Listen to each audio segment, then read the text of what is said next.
आप सबको मेरा नमस्कार। एक महत्वपूर्ण विषय पर प्रेस वार्ता करने के लिए आपके सामने आई हूं। ये श्री केवी सुब्रमण्यन है, भारत सरकार में चीफ इकोनॉमिक एडवाइजर और भारत सरकार की ओर से नामांकित ईडी में एग्जीक्यूटिव डायरेक्टर आईएमएफ में थे।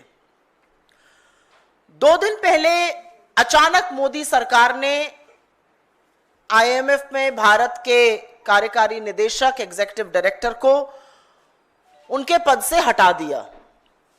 6 महीने का उनका कार्यकाल बचा था, 3 साल का कार्यकाल होता है। सरकार ने अभी तक अधिकृत तौर पर कोई भी रीजन नहीं बताया है कि इनको इनके पद से क्यों हटाया गया है, और अमूमन ऐसा होता नहीं है। 6 महीने का टाइम बचा हो, यकाएक एकदम से हटा देना, ये थोड़ा सा एक रेयर स्टेप था।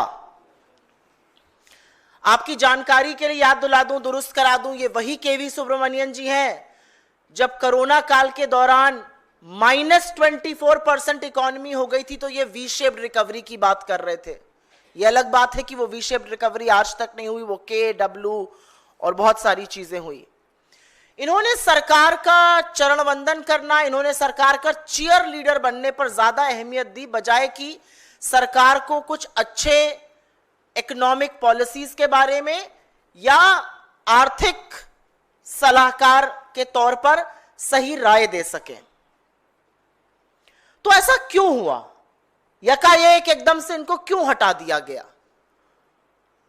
और इसमें जब थोड़ी तफ्तीश की गई, और आपको जो रिलीज दी जाएगी उसके साथ सारे डॉक्यूमेंट्स अटैच कर देंगे हम, ऐसा जबरदस्त घपलेबाजी के चलते हुआ है। सरकारी bank, union bank of India, आप में से तमाम लोगों का खाता हो सकता है उसमें हो, उनके जो इंटरनल डॉक्यूमेंट्स हैं, उनके जो आधिकारिक डॉक्यूमेंट्स हैं जून और जुलाई 2024 के, उसमें से यह पूरी तरह से साफ है कि इन पूर्व मुख्य आर्थिक सलाहकार, फॉर्मर चीफ इकोनॉमिक एडवाइजर और जो इतने समर्पित चीयर लीडर हैं मोदी जी के, उन्होंने एक किताब लिखी थी जो मोदी जी को दे रहे हैं, इंडिया एट 100। इस किताब की 1 नहीं 2 नहीं 2 लाख प्रतियां यूनियन बैंक ऑफ इंडिया ने ऑर्डर करी। 2 लाख कॉपीज इंडिया एट 100 जो कि वो सौंप रहे मोदी जी को। इसकी यूनियन बैंक ने 2 लाख प्रतियां ऑर्डर करी और इसका कुल खर्च करीब करीब 7 करोड़ 25 लाख रुपए था। 3.5 करोड़ रुपए के आसपास एडवांस दे दिया गया। इसमें 1,79,450 1,89,450 प्रतियां पेपर बैग की और करीब 10,500 प्रतियां हार्ड बैग की थी। और इनका जो वितरण था, जो डिस्ट्रीब्यूशन था, वो यूनियन बैंक के जोनल ऑफिसेस, करीब 18 जोनल ऑफिस है पूरे देश में, और उनके रीजनल ऑफिसेस के थ्रू होना था। वो स्टूडेंट्स को दिया जाना था, वो उनके खाता धारकों को दिया जाना था, वो कॉलेजेस में, लाइब्रेरी में दिया जाना था। 2 लाख प्रतियां। आपकी जानकारी के लिए बस इतना बता दूं कि अंग्रेजी की बेस्ट सेलर इंडिया में अगर किसी किताब को कहा जाता है ये बेस्ट सेलर है और वो इंग्लिश में लिखी है तो वो 10,000 प्रतियां बिकती हैं। 2 लाख प्रतियां यूनियन बैंक ने ऑर्डर करी थी, करीब 7.25 करोड़ रुपए पर। ये सारी प्रतियां, जैसा कि मैंने आपको बताया, रीजनल और जोनल ऑफिसेस के थ्रू वितरित होनी थी। एडवांस 3.5 करोड़ दे दिया गया था और जो बाकी पैसा था वो रीजनल ऑफिस को कहा गया कि जो अतिरिक्त खर्चा, जो मिसलेनियस एक्सपेंसेस होते हैं, उसमें आप दिखा दीजिएगा। अब ये भोंडा प्रचार इनका क्यों किया जा रहा है? क्योंकि इन्होंने सरकार की लगातार गलत आर्थिक नीतियों का समर्थन किया है, उसको सही ठहराया है और बड़े ही बेहयाई से पहले की सरकारों को गलत बताया है, उनकी आर्थिक नीतियों पर जबरदस्ती की तीखा टिप्पणी की है। अब इस खुलासे के बाद, ये बहुत ही एम्बैरेसिंग, एक बहुत ही शर्मनाक खुलासा है। 6 महीने बचे थे तो वो अपने पद से हटा दिए गए हैं। ये मोदी जी के बड़े जाने माने भक्त थे। आपको याद होगा 2019-20 का वो इकोनॉमिक सर्वे जहां पर थालीनॉमिक्स की चर्चा हुई थी। अब इनको कौन समझाए कि 52% दाम तो एक थाली का जो सिर्फ वेजिटेरियन है उसका बढ़ गया है। और जब यह देश बेरोजगारी से और महंगाई से जूझ रहा था तो सरकार, सरकारी बैंक मोदी के चरण वंदन को सही ठहराने के लिए इनकी 2 लाख कॉपीज खरीदी जा रही थी। 7 करोड़ से ज्यादा खर्च हो रहा था। अब इससे कुछ सवाल उठते हैं और वो सवाल आपके माध्यम से इस देश की सरकार से, इस देश के एक सरकारी बैंक से जो कि सरकार के अधीन है, इस देश के वित्त मंत्रालय से पूछने जरूरी हैं। क्या यह सच नहीं है कि यूनियन बैंक ऑफ इंडिया ने 2 लाख प्रतियां खरीदी? क्या यूनियन बैंक ऑफ इंडिया ने अपने बोर्ड ऑफ डायरेक्टर्स से यह पैसा, यह खर्च अप्रूव कराया था? क्या यूनियन बैंक ऑफ इंडिया ने अपने रीजनल ऑफिसेस को कहा कि आप ये पैसा अपने मिसलेनियस खर्चे में डाल दीजिए? क्या यूनियन बैंक ऑफ इंडिया ने ऐसा करते वक्त डिपार्टमेंट ऑफ फाइनेंशियल सर्विसेज, जो फाइनेंस मिनिस्ट्री का एक डिपार्टमेंट है, उसका अनुमति ली थी? क्या उनके पास बोर्ड का अप्रूवल था? यह हमारा पहला सवाल है। और क्योंकि यह पैसा बीजेपी के हेडक्वार्टर से नहीं आया था, ऐसा नहीं था कि यूनियन बैंक को यह पैसा बीजेपी वाले मोदी जी की छवि सुधारने के लिए, मोदी जी के चरण वंदन के लिए दे रहे हैं। यह पैसा इस देश का पब्लिक फंड है, आपका, हमारा, जनता का पैसा है, क्योंकि यह सार्वजनिक बैंक है। तो इसका दुरुपयोग क्यों किया गया और क्या जो धारक करता होते हैं, जो डिपॉजिटर्स हैं, जो जमा करता है, उनको इस बारे में जानकारी थी? और क्या यह जिम्मेदारी नहीं थी बैंक की, अंडर द फिड्यूशरी रिस्पॉन्सिबिलिटी, कि वो ऐसा ना करें, लोगों के पैसे को सुरक्षित रखें?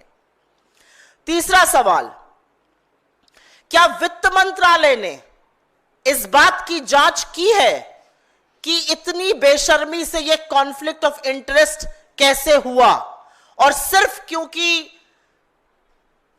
कृष्णमूर्ति सुब्रमण्यन जी सरकार के बड़े नजदीक थे, सरकार का बड़ा गुणगान करते थे, क्या सिर्फ इसीलिए उनको छूट दी गई ये कॉन्फ्लिक्ट ऑफ इंटरेस्ट करते हुए?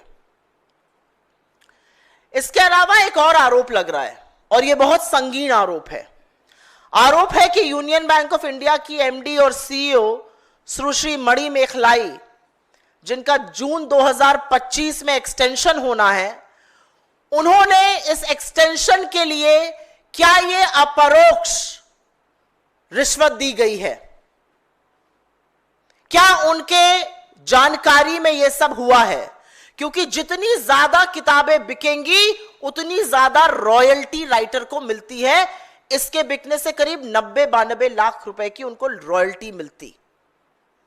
तो इस बात का जवाब कौन देगा कि अपरोक्ष रूप से उनको फायदा क्यों पहुंचाया गया, स्पेशली जब एक्सटेंशन का मामला चल रहा था? और अंतिम सवाल यह है कि क्या वित्त मंत्री निर्मला सीतारमण जी इस लेन देन पर कोई सफाई देंगी? पीएमओ इसमें किस हद तक और क्यों संलग्न था, इस बात का जवाब हमें कौन देगा? आपकी जानकारी के लिए बता दूं कि 4 मई को ऑल इंडिया यूनियन बैंक्स की जो एम्प्लॉय एसोसिएशन है, उसने अपने एमडी और सीईओ को इसकी जांच करने के लिए चिट्ठी लिखी है और बोला है कि पब्लिक फंड की बर्बादी ऐसे कैसे हो सकती है। और मैं आगे बढ़ने से पहले एक चीज जरूर यहां बताना चाहती हूं, क्योंकि आप सब एटीएम इस्तेमाल करते हैं, आप लोग तो प्रबुद्ध लोग हैं, अमीर लोग हैं।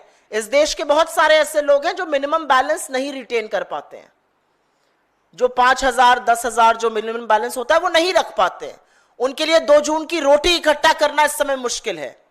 सरकारी बैंकों ने, क्योंकि ये दिखाता है कि पहुंच वाले लोगों के लिए, चरण वंदन करने वाले लोगों के लिए, केवी सुब्रमण्यन जैसे लोगों के लिए क्या रुख है, अडानी जी के लिए क्या रुख है और आम जनता के लिए क्या रुख है। 2023-24 में सरकारी बैंकों ने करीब 2,300 करोड़ रुपए इकट्ठा किए, सिर्फ और सिर्फ मिनिमम बैलेंस पे पेनल्टी लगाकर। और उसमें इसी यूनियन बैंक ने 126 करोड़ रुपए इकट्ठा किए। ये वो दो आंखें हैं, एक जिनकी आंखों की पुतली केवी सुब्रमण्यन जैसे लोग हैं, अडानी जैसे लोग हैं, और दूसरी वो आंख जिसमें देश की जनता है और उनसे वसूली की जाती है, उन पर डाका डाला जाता है। आपको याद होगा, और ये अंतिम बात कहकर अपनी बात खत्म करती हूं, आपको याद होगा दिसंबर 2024 में नेता विपक्ष श्री राहुल गांधी जी ने ट्वीट किया था और कहा था कि मोदी सरकार ने सार्वजनिक क्षेत्र के बैंकों को जनता की जीवन रेखा जो है उनको केवल अमीर और शक्तिशाली लोगों के लिए पालतू साहूकार बनाकर रख दिया है। मेरा मानना है, हम सबका मानना है, उन्होंने बिल्कुल सही कहा था। यह 100% सच बात है, क्योंकि ऐसे तमाम उदाहरण हैं। केवी सुब्रमण्यन एक उदाहरण है जिनका जबरदस्त कॉन्फ्लिक्ट ऑफ इंटरेस्ट, वो चीफ इकोनॉमिक एडवाइजर, वो आईएमएफ में एग्जीक्यूटिव डायरेक्टर, उनकी किताबें सरकारी बैंक खरीदकर 1 नहीं 2 नहीं 2-2 लाख प्रतियां खरीदकर वितरण करवा रहा है। पैसा उनकी जेब में जाएगा क्योंकि रॉयल्टी उनको मिलेगी। ऐसे तमाम उदाहरण हैं। जो सरकार की बातें करेगा, जो उनका भोपू बनेगा, वो तमाम सलाहकारों पदों पर, तमाम भक्त जो हैं वो महत्वपूर्ण पदों पर बिठाए जाएंगे। आरएसएस के तमाम विचारक बड़े बड़े पदों पर आसीन किए जाएंगे। और यह सच है कि मोदी जी ने पिछले 11 साल में अपनी छवि चमकाने वालों को, अपना चरण वंदन करने वालों की एक भक्तों की और एक ट्रोलों की मंडली बनाई है, और उनको इसी तरह से फायदा पहुंचाया जाता है। असलियत यह है कि चाहे वो राष्ट्रमित अडानी हो या आर्थिक तर्क ना देने वाले, मोदी जी के मन की बात करने वाले केवी सुब्रमण्यन हो, उन सब के लिए नए भारत में, अमृतकाल में भ्रष्टाचार के नए आयाम लिखे जा रहे हैं। लेकिन क्योंकि आईएमएफ की बात कर रही हूं, एक अंतिम बात यहां पर करनी जरूरी है, आईएमएफ से रिलेटेड है। पाकिस्तान ने आईएमएफ से करीब 1 अरब से ऊपर का डॉलर का कर्ज मांगा, 1.3 अरब डॉलर का कर्ज मांगा। कांग्रेस ने 29 अप्रैल को ही ये कहा था, जयराम रमेश जी ने ट्वीट किया था, स्टेटमेंट दिया था और कहा था कि भारत सरकार को इसका कड़ा विरोध करना चाहिए। खबरें हैं कि आईएमएफ से पाकिस्तान के कर्ज और फंडिंग की समीक्षा की हमने जो मांग की थी वो भारत सरकार जरूर उठाए, और पाकिस्तान जो भारत विरोधी ताकतों को पनाह देता है, जो आतंकियों को शरण देता है, जो भारत विरोधी गतिविधियों में संलग्न रहता है, उसको यह लोन किसी भी तौर पर ना मिले। 1.3 बिलियन डॉलर का यह लोन। मैं just for the benefit of the non-Hindi speakers, I will make a very brief statement in English on the same matter. This is KV Subramanian, the former chief economic advisor in the government of India. He was India's representative as the executive director at the IMF. About 2 days back, his tenure was abruptly cut short. He was terminated. His tenure was terminated 6 months before it was going to end. And the government has given no possible explanation whatsoever that why was his tenure prematurely terminated. You must remember, he's the same man who, when the economy shrunk by over 24% during COVID, was talking about a V-shaped recovery, one that never happened. Now it comes to light in a very, and we are speaking on the basis of documents that we have seen and documents that we will be sharing with you. It has now come to light that a public sector bank, the Union Bank of India, was made to buy 2 lakh copies of his book, India at 100, one that he's seen here presenting to Mr. Modi, at a cost of 7 crore 25 lakh rupees. 3.5 crore of which was already paid in advance.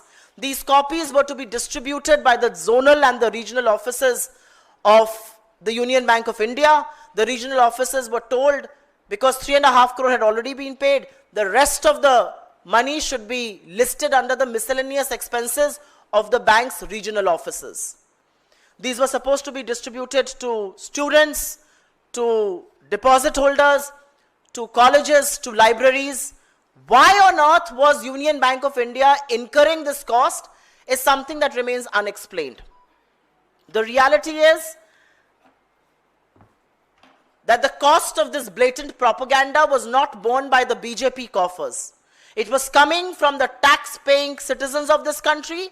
It was coming from the common people of this country. It was coming from the deposit holders of the Union Bank of India. and which is perhaps why an embarrassed government had no choice but to terminate him as the IMF executive director 6 months before his term was to end. You must remember here that he's the same person who in 2019-20's economic survey spoke about Thalinomics, doesn't spare a word about how prices of food expenses have gone up by 52%, and at a time when India was struggling and reeling under high prices and unemployment, the government and a public sector bank was busy buying books to the tune of 2 lakh copies. The English bestsellers in India are the ones that sell 10,000 copies. So you can understand the amount of royalty he would have collected, and which is why some very important questions need to be raised about this wasteful expenditure. Did Union Bank of India take prior permission of its board to buy 2 lakh copies? Did it have a prior approval of the Department of Financial Services? What is the intended purpose of buying these books and distributing them through regional and zonal offices, other than the fact that he was a big cheerleader of Mr. Modi, and this was a way to compensate him for God alone knows what favors?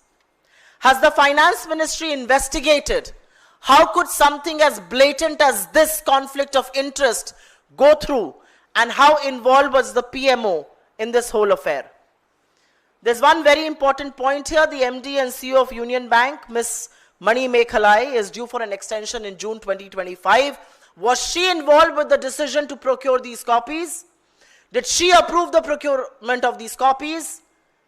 And was this a way to compensate through the way of royalties Mr. KV Subramanian? And last but not the least, what is the Finance Ministry doing to probe the blatant misuse of public funds, funds of depositors, funds of common Indians? And what was the extent of PMO's involvement, and why was the PMO involved, if at all, in distribution and procurement of these copies?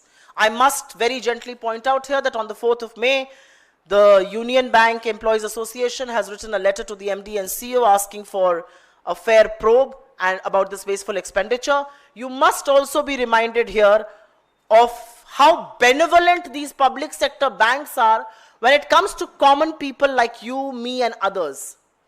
The reality is that these public sector banks in 2023-24 have collected over 2,300 crore rupees in penalty for not being able to maintain minimum balance.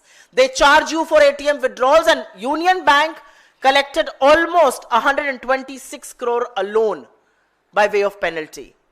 You will also remember that in December 2024, leader of opposition Shri Rahul Gandhi had tweeted that Modi government has only made public sector banks, which are the lifeline of the public, pet money lenders for the rich and powerful companies. He was absolutely right, as events since have then unfolded. There are various examples of advisors, RSS workers, cheerleaders of Modi government being appointed to important positions, and some of them being compensated like Mr. Subramanian would have been by way of a very handsome and hefty royalty. The reality is that when it comes to giving economic sane advice, that did not come in from Mr. Subramanian. He was a cheerleader who spoke the Prime Minister's Mann Ki Baat instead of giving some sane economic and fiduciary advices. And while we are talking about the IMF, a related but an important issue, Pakistan has asked for a loan of $1.3 billion from the International Monetary Fund. Congress General Secretary Jairam Rameshji on the 29th of April had raised this issue and had urged the Indian government to strongly oppose this. We are given to understand that the IMF board will be reviewing this loan and funding shortly, and we hope that India's demand for rejection of this loan will be adhered to, because Pakistan, which gives shelter and indulges in anti-Indian activity, cannot be given a single penny by any multilateral agency. This is all that I have to say. Your questions are welcome. If you please ask me questions in suo motu, I'll be very, very grateful.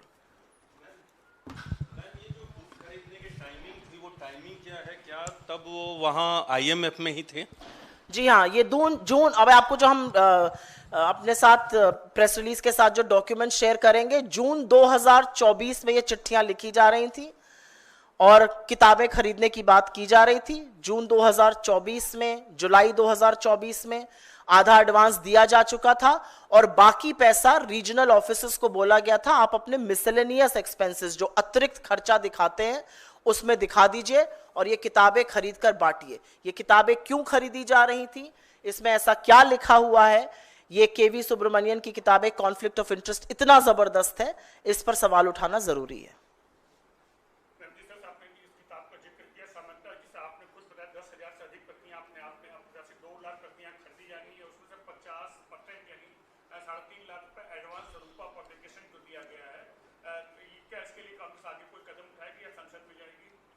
आपके माध्यम से हम सबसे पहले इस सच को दुनिया के सामने ला रहे हैं, आपके माध्यम से हम सरकार से सवाल पूछ रहे हैं, आपके माध्यम से हम ये बताने की कोशिश कर रहे हैं कि एक व्यक्ति जो आईएमएफ में 3 साल के लिए था उसको एकदम से अब्रप्टली उसका टर्म खत्म किया गया, लेकिन इस देश को नहीं बताया गया कि ऐसा क्यों हुआ। और अब पता चलता है ऐसा क्योंकि एम्बैरेसिंग डिटेल्स आ गए थे बाहर, क्योंकि भ्रष्टाचार में ये पूरी सरकार लिप्त है, अदने से अदना इनका नेता और परोक्ष ऊपर बैठे हुए मोदी जी और अडानी जी पूरी तरह से भ्रष्टाचार में लिप्त हैं। और ये भ्रष्टाचार का नहीं तो और किस चीज का उदाहरण है, आप मुझे बताइए।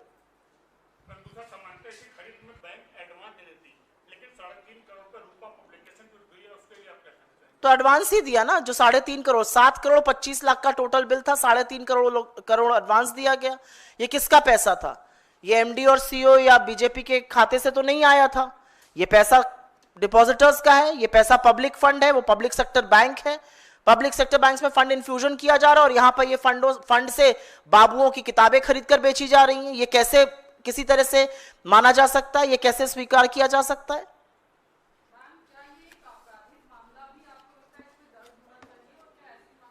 आई डू बिलीव, मुझे ऐसा लगता है कि वित्त मंत्रालय इस पर चुप नहीं रह सकता है। डिपार्टमेंट ऑफ फाइनेंशियल सर्विसेज जो उसका एक डिपार्टमेंट है, जैसे कि डिपार्टमेंट ऑफ इकोनॉमिक अफेयर्स होता है, रेवेन्यू होता है, एक्सपेंडिचर होता है, वैसे डीएफएस उसका जो बैंकिंग डिवीजन है उसको इस मामले में प्रोब करनी चाहिए, जांच करनी चाहिए और सार्वजनिक करना चाहिए कि क्या ऐसी कोई जांच की गई। इतनी बड़ी बात हुई है, आपने उनका टर्मिनेट किया है 6 महीने पहले, आप इस देश को क्यों नहीं बताते कि आपको जांच में और क्या पता चला? अभी तो यूनियन बैंक की बात पता चली है, हमें क्या पता और बैंक भी ये कर रहे थे। ये जांच तो सिर्फ सरकार कर सकती है, ये जांच विपक्ष तो नहीं कर सकता है, ना हम कर सकते हैं बैठकर यहां से।